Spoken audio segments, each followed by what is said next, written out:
지난해 12월 서울 강남 스쿨존에서 음주운전 차량에 치여 숨진 9살 이동원 군 기억하시나요?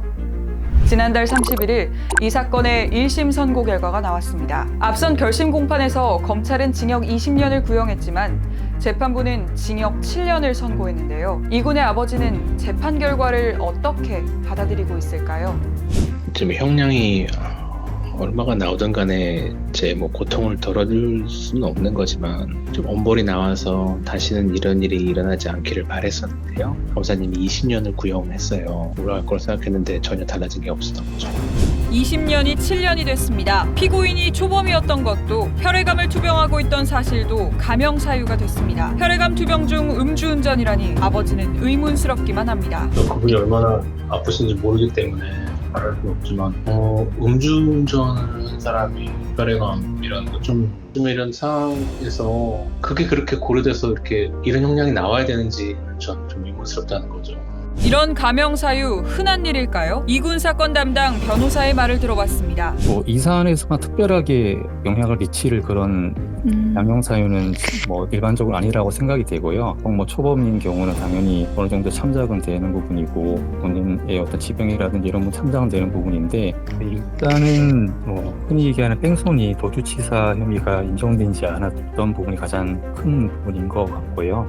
피고인에 적용된 4개 혐의, 그중 처벌 수위 결정의 관건은 뺑소니 도주치사 혐의였습니다. 재판부는 피고인이 사고 직후 자택에 주차한 뒤 약 48초 후 현장으로 돌아왔고 경찰과 목격자 등에게 자신이 가해자란 사실을 알렸다는 이유에서 무죄 판결을 내렸습니다. 실제 선고가 구형보다 13년 낮아진 이유 3억 5천만 원의 공탁금도 있었습니다.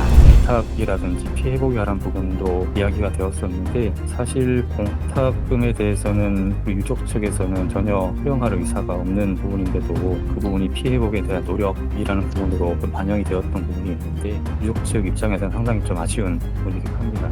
합의 없는 공탁금, 피해자에겐 독이 됐습니다.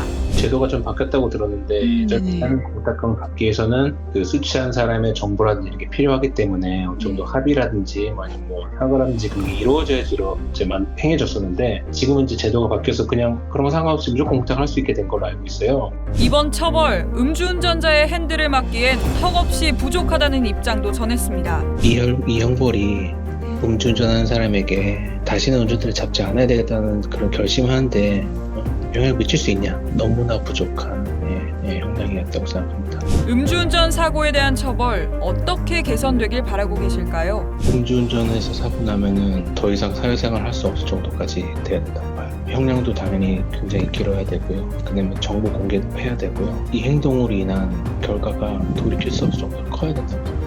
동원 군의 아버지는 이런 일이 반복되질 않길 원했습니다. 다시는 이런 일이 일어나지 않기를 바랬지만 많이 일어났잖아요. 이미 너무너무 가슴이 아프고요. 좀 변했으면 좋겠어요.